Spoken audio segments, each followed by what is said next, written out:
खड़ी पहाड़ियों और घने जंगलों के बीच बसे अगुआस्कैलियंस के सुदूर गांव में हवा कहानियों से भारी थी, प्राणियों, आत्माओं और शापों की फुसफुसाहट जो पीढ़ियों से चली आ रही थी।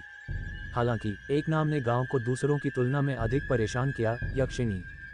गांव वालों ने दबे स्वर में, भयभीत आंखों और कांपते हाथों से उसके बारे में बात की। उन्होंने कहा, वह एक आत्मा थी, एक खूबसूरत और दुखद शख्सियत, प्यार और नुकसान से बंधी हुई, जीवन और मृत्यु के बीच पृथ्वी पर चलने के लिए अभिशप्त थी।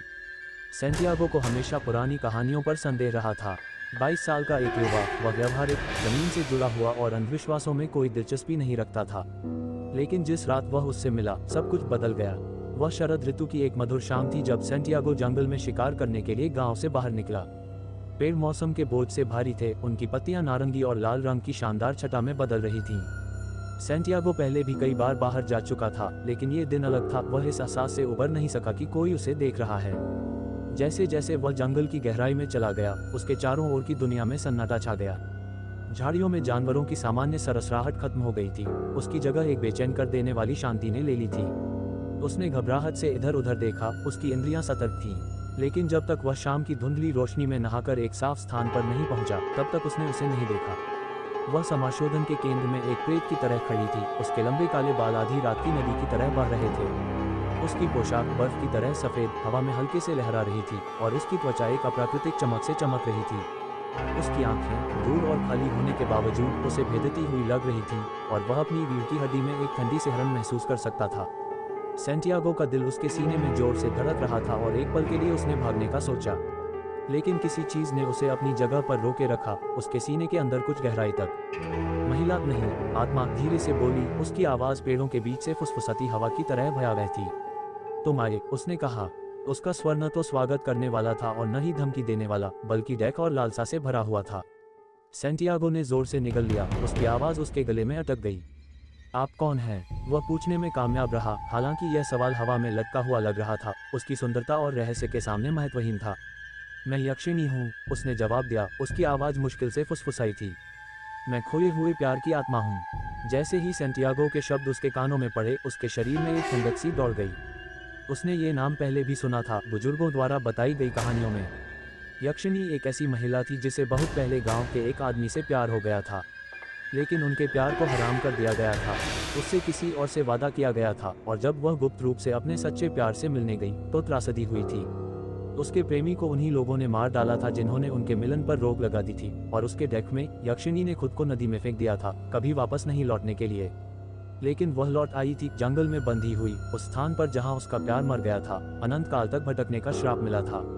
तुम खो गए थे, सैंटियागो बड़बड़ाया, उसके डेक के बारे में सोचकर उसका दिल दुख रहा था। आपका प्यार आपसे छीन लिया गया। यक्षिणी की आंखों में दर्द जैसा कुछ झलक रहा था।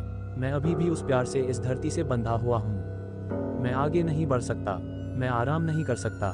सैंटियागो को उसकी ओर एक आकर्षण महसूस हुआ, कुछ अकथनीय और मजबूत। ऐसा लगता था जैसे उसकी आत्मा ही उसकी आत्मा के साथ प्रतिध्वनित हो रही थी, जैसे कि वह उसके हृदय की वेदना और निराशा को अपने सीने में गहराई से महसूस कर सकता था। वह सहजता से आगे बढ़ा, उसका हाथ कांप रहा था जब वह उसके पास आकर रुका। मैं आपकी मदद कर सकता हूँ, उसने कहा, उसकी आवाज़ उसकी भावनाओं के बोझ से कांप रही थी। मैं नहीं जानता कैसे, लेकिन मैं आपकी मदद करूँगा। मैं तुम्हें इस श्राप से मुक्त कर दूंगा। यक्षिणी ने उसकी ओर देखा, उसकी अभिव्यक्ति अपठनीय थी। आप मुझे मुक्त नहीं कर सकते, वह फुसफुसाई।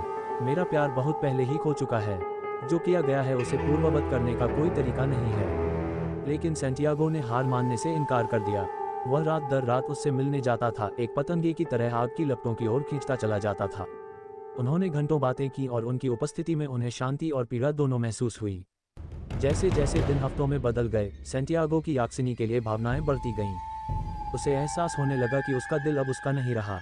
वह उससे प्यार करता था, यह आत्मा, जीवित और मृत लोगों की दुनिया के बीच फंसी ये दुखद आकृति। यक्षिणी को भी अपने भीतर कुछ हलचल महसूस होने लगी। सदियों में पहली बार उसे देखा, सुना और समझा गया। सैंटियागो उन अन्य लोगों से अलग था जो उससे पहले आए थे। वह उससे डरता नहीं था या उसे अभिशाप के रूप में नहीं देखता था। उसने उसे एक महिला के रूप में देखा और उसकी आंखों में उसे आशा की एक किरण दिखी। एक शाम जैसे ही आकाश में तारे छाने लगे, सैंटियागो साफ जगह पर आया। उसका दिल उस सवाल से भारी था जो उसे कई दिनों से परेशान कर रहा था। उसे जानना था, क्या वे एक साथ हो सकते हैं? क्या कोई मौका था, चाहे कितना भी कम क्यों न हो, कि उनका प्यार जीवन और मृत्यु की सीमाओं को पार कर सके? यक्षिणी, वह फुसफुसाया, जंगल की शांति में उसकी आवाज मुश्किल से सुनाई दे रही थी। मुझे तुमसे प्यार है। उसकी आंखें उससे मिली और एक पल के लिए समय थम गया। हवा शांत हो गई, पेड़ों ने अपनी सांसें रोक ली और उसके शब्दों का बोझ दबते ही दुनिया भी थमने लगी। मैं तुमसे प्यार करता हूँ, सैंटियागो ने दोहराया, उसकी आवाज़ अब मजबूत हो गई है। मुझे पता है यह असंभव है। मैं जानता हूँ कि आप इस जगह, इस अभिशाप से बंधे हैं। लेकिन मैं जो महसूस करता हूँ उसमें मैं मदद नहीं कर सकता। मैं इस प्यार को नज़रअंदाज नहीं कर सकता। यक्षिणी का हृदय एक ऐसे दैक से आहत हुआ जिसे उसने कभी नहीं जाना था। वह लंबे समय से मानती थी कि प्यार एक क्षणभंगुर स्मृति से अधिक कुछ नहीं है, कुछ ऐसा है जिसका शोक मनाया जा सकता है लेकिन फिर कभी अनुभव नहीं किया जा सकता है। और फिर भी उसके सामने खड़े होकर सैंटियागो का प्यार इतना शुद्ध, इतना वास्तविक महसूस हुआ कि वह उसके प्रति महसूस होने वाले खिंचाव को नकार नहीं सकी। तुम मेरे साथ नहीं रह सकते, वह फुसफुसाई, उसकी आवाज़ सदियों के दैक के बोझ से कांप रही थी। मैं इस धरती से बंधा हुआ हूँ और आप, सैंटियागो, जीवित दुनिया से संबंधित हैं। तुम्हें वापस जाना होगा। मैं तुम्हें नहीं छोड़ सकता, उसने कहा, उसकी आंखें अश्रुपूरित आंसुओं से भर गईं। मैं तुमसे दूर नहीं जा सकता, हर चीज के बाद नहीं। यक्षिणी करीब आ गई, उसकी उपस्थिति ने उनके बीच की जगह को हवा की तरह भर दिया। वह उसके गाल को छूने के लिए आगे बढ़ी, उसकी उंगलियां ठंडी थीं, लेकिन उसका स्पर्श कोमल था। तुम्हें जीवित रहना चाहिए, उसने धीरे से कहा। हम दोनों के लिए जियो, लेकिन जान लो कि मेरा प्यार तुम्हें कभी नहीं छोड़ेगा। तुम मेरे दिल में हो, जैसे मैं तुम्हारे दिल में हूँ। सैंटियागो ने उसके शब्दों की गर्माहट महसूस की और फिर भी उसी सांस में उसने उस ठंडे खालीपन को महसूस किया जो उसके दिल में भर गया था। वह फंस गई थी, एक ऐसी दुनिया से बंधी हुई थी जिसे वह कभी नहीं छोड़ सकती थी और वह कभी भी उससे जुड़ नहीं सकता था। लेकिन दुख के बावजूद ये जानकर एक खट्टी मीठी शांति थी कि उनका प्यार, हालांकि असंभव था, वास्तविक था। इसके बाद के दिनों में सैंटियागो ने खुद को गांव में अपने जीवन और यक्षिणी के लिए अपनी लालसा के बीच फंसा हुआ पाया। वह जंगल से दूर नहीं रह सकता था, लेकिन हर बार जब वह वापस लौटता तो उसे महसूस होता कि वह और भी दूर खिसक रही है। उनके बीच का बंधन, हालांकि मजबूत था, अभिशाप को तोड़ने के लिए पर्याप्त नहीं था। और यद्यपि वे एक दूसरे से पूरे दिल से प्यार करते थे, उनका प्यार एक सपना ही बना रहा। एक आखिरी रात, जब चंद्रमा काले बादलों के पीछे छिपा हुआ था और दुनिया शांत महसूस कर रही थी, सैंटियागो आखिरी बार साफ करने के लिए गया था।